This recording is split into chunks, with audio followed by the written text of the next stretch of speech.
जल्दी कर लो, जाके जानवर भी कुर्बान करना है, जल्दी तैयारी करो, फिर धुप चढ़ पवेगी। वाह अब्बा जी वाह, ਤੁਹਾਨੂੰ ਇਸ ਕੁਰਬਾਨੀ ਦਾ ਤਾਂ ਬੜਾ ਫਿਕਰ ਹੈ ਵੀ ਜਾਨਵਰ ਕੁਰਬਾਨ ਕਰਨਾ ਤੇ ਜਲਦੀ ਕਰੋ, ਲੇਕਿਨ ਤੁਸੀਂ ਮੇਨ ਕੁਰਬਾਨੀ ਤਾਂ ਛੱਡੀ ਬੈਠੇ ਨੇ, ਉਹਨੂੰ ਤਾਂ ਤੁਸੀਂ ਕੁਰਬਾਨ ਨਹੀਂ ਕਰਦੇ ਪਏ ਜੇ। ਇਸ ਉੱਤੇ ਮੇਨ ਕੁਰਬਾਨੀ ਕੀ ਹੋਣੀ ਹੈ ਵੀ ਜਿਹੜਾ ਜਾਨਵਰ ਆਦੇ ਹੱਥਾਂ ਨਾਲ ਪਾਲਿਆ ਬੱਕਰਾ, ਉਹਦੇ ਨਾਲ ਇੰਨਾ ਪਿਆਰ ਹੈ, ਹੁਣ ਉਹ ਅੱਲਾ ਦੀ ਰਾਹ ਤੇ ਕੁਰਬਾਨ ਕਰੂੰਗਾ, ਇਸ ਉੱਤੇ ਅੱਲਾ ਦੇ ਬੰਦਿਆਂ ਕੀ ਕੁਰਬਾਨੀ ਹੋਣੀ।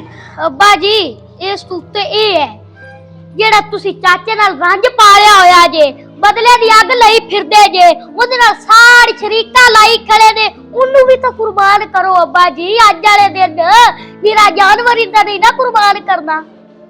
ਕੀ ਤੂੰ ਆਣਾ, ਮੈਨੂੰ ਸਮਝ ਨਹੀਂ ਆਉਂਦਾ ਪਿਆ। ਮੈਂ ਆਂਦਾ ਪਿਆ ਵੀ ਉਹਨੂੰ ਵੀ ਮਾਫ ਕਰ ਚਾ, ਇਹ ਵੀ ਕੁਰਬਾਨੀ ਦੇ ਚਾ, ਆਦੇ ਗੁੱਸੇ ਨੂੰ ਕੁਰਬਾਨ ਕਰ ਦੇ, ਆਦੇ ਸਾੜ ਨੂੰ ਕੁਰਬਾਨ ਕਰ ਦੇ, ਸ਼ਰੀਕੇ ਨੂੰ ਕੁਰਬਾਨ ਕਰ ਦੇ। ਤੈਨੂੰ ਜੋ 2 ਸਾਲ ਹੋ ਗਏ ਨੇ, ਚਾਚੇ ਦਾ ਮੂੰਹ ਹੀ ਨਹੀਂ ਵੇਖੀ ਤੂੰ। ਅੱਲਾ ਕਿਹੜਾ ਰੋਲਾ ਵੀ ਕੋਈ ਤੁਹਾਡਾ। ਮੇਰੇ ਕੋਲ ਟਾਈਮ ਕੋਈ ਮਜਾਲ ਜਾਨਵਰ ਨਹੀਂ ਕੁਰਬਾਨ ਅੱਬਾ ਜੀ ਇਹਨੂੰ ਰੱਖੋ ਪਹਿਲੇ, ਆ ਜਾ। ਨਹੀਂ ਨਹੀਂ ਨਾ ਭਾਈ ਨਾ, ਅੱਜ ਜਾਨਵਰ ਉਦੋਂ ਕੁਰਬਾਨ ਹੋਵੇਗਾ ਜਦੋਂ ਤੂੰ ਇਸ ਚੀਜ਼ ਦੀ ਕੁਰਬਾਨੀ ਦੇ ਸੇ। ਆ ਜਲਦੀ ਆ, ਜਲਦੀ ਆ, ਜਲਦੀ ਆ, ਆ ਜਾ ਅੱਬਾ ਆ ਜਾ। ਚਾਚਾ ਜੀ बस हुण एक दूजे नु माफ कर दियो ते गले मिलो। ओ नहीं मियां नहीं, मैं ते गले नहीं मिलना, इन्ने को मेरे चंगियां कीते मैं ते गले मिला। ते मियां मैं भी नहीं मिलदा, तू भी बड़ा कुछ मेरे नाल कीता है। चुप कर रब दा वास्ते। चाचा जी मैं तुहाडे पैरां नु हथ लाना, रब दा वास्ता जे एवें ना करो। आज कुर्बानी दा दिन है, जानवर कुर्बान करदे पैने ना ते नाल नाल इनु भी कुर्बान कर दियो, गुस्से नु कुर्बान कर दियो। रब दा वास्ता जे सारे शरीके नु कुर्बान च करो, ਮੁਹੱਬਤ ਪੈਦਾ ਕਰੋ ਇੱਕ ਦੂਜੇ ਦੇ ਵਾਸਤੇ ਆਦੇ ਦਿਲਾਂ ਵਿੱਚ। ਤੁਸੀਂ ਕੀ 2 ਸਾਲ ਹੋ ਗਏ ਨੇ ਤੁਹਾਨੂੰ, ਤੁਸੀਂ ਤਾਂ ਇੱਕ ਦੂਜੇ ਦੀ ਸ਼ਕਲ ਹੀ ਨਹੀਂ ਵੇਖਦੇ ਪੈਣੇ।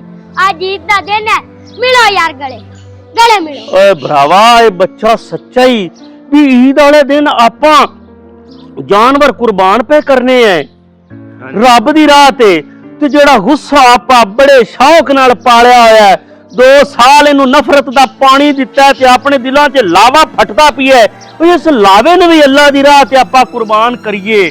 ਅਸਲ ਕੁਰਬਾਨੀ ਆ ਹੈ, ਆ ਜਿਹੜੀਆਂ ਬਿਮਾਰੀਆਂ ਆਪਣੇ ਅੰਦਰ ਵੜੀਆਂ ਹੋਈਆਂ ਨੇ ਨਾ, ਇਹ ਕੁਰਬਾਨੀ ਆਂਦੀ ਏ ਵੀ ਇਹਨਾਂ ਨੂੰ ਵੱਢ ਦਿਓ, ਟੁੱਕ ਦਿਓ, ਇਹਨਾਂ ਨੂੰ ਖਤਮ ਕਰਦੇ, ਸੀਨੇ ਨਾਲ ਲੱਗ ਜਾਓ, ਪਿਆਰ ਮੁਹੱਬਤ ਵੰਡੋ। ਅੱਜ ਈਦ ਦਾ ਦਿਨ ਹੈ, ਇਸ ਬੱਚੇ ਨੇ ਆਪਣੀਆਂ ਅੱਖਾਂ ਖੋਲ ਦਿੱਤੀਆਂ ਨੇ। ਮੇਲ ਭਰਾਵਾ ਮੇਲ, ਮੈਨੂੰ ਮਾਫ ਕਰ ਦੇ। ਆਪਾਂ ਤਾਂ ਬਸ ਇਸੇ ਰੋਲੇ 'ਚ ਰਹਿ, ਤੂੰ ਆਂਦਾ ਹੋ ਤੇਰੀ ਗਲਤੀ ਹੈ, ਮੈਂ ਆਂਦਾ ਤੇਰੀ ਗਲਤੀ ਹੈ, ਤੇ ਲੱਭਿਆ ਕੀ ਵਿਛੋੜਾ, ਦੁੱਖ, ਗਮ। सच्चा भरा ਉਲਟਾ ਲੋਕੀ ਗੱਲਾਂ ਕਰਦੇ ਆ ਵੀ ਵੇਖੀ ਨਾ ਸੱਕੇ ਭਰਾ ਨੇ ਤੇ ਇੱਕ ਦੂਜੇ ਨੂੰ ਬੁਲਾਉਂਦੇ ਨਹੀਂ, ਇੱਕ ਦੂਜੇ ਦੇ ਦੁੱਖ ਦਰਦ 'ਚ ਸ਼ਰੀਕ ਨਹੀਂ ਹੁੰਦੇ। ਓਏ ਭਰਾਵਾ ਦਿਲੋਂ ਇੱਕ ਦੂਜੇ ਨੂੰ ਆਪਾਂ ਮਾਫ ਕਰ ਦਈਏ। ਅਸਲ ਕੁਰਬਾਨੀ ਇਹ ਹੈ ਵੀ ਆਪਾਂ ਇੱਕ ਦੂਜੇ ਨੂੰ ਦਿਲੋਂ ਮਾਫ ਕਰੀਏ। ਵਾਹ ਬੱਚਾ ਵਾਹ, ਤੇਰੀ ਬੜੀ ਅੱਛੀ ਸੋਚ ਹੈ, ਤੂੰ ਬਾਹਰ ਜਾਓ ਤੇ ਬੜਾ ਚੰਗਾ ਸੋਚ ਕਰ। ਬਸ ਮੇਰੇ ਜ਼ਿਹਨ 'ਚ ਹੀ ਆ ਵੀ ਮੈਂ ਜਾ ਤੇ ਬੱਕਰਾ ਕੁਰਬਾਨ ਕਰਨਾ ਹੈ, ਉਹ ਗੁੱਸਾ ਜਿਹੜਾ ਮੈਂ ਅੰਦਰ ਪਾਲਿਆ ਉਹ मैं कुर्बान ही नहीं करूंगा। बिल्कुल बिल्कुल। चलो हुण तैयारियां करो ईद ਦੀਆਂ। चलो आओ खीर खाओ फिर। चल राल पे खीर खाने हैं, हाँ। राल पे खाने हैं।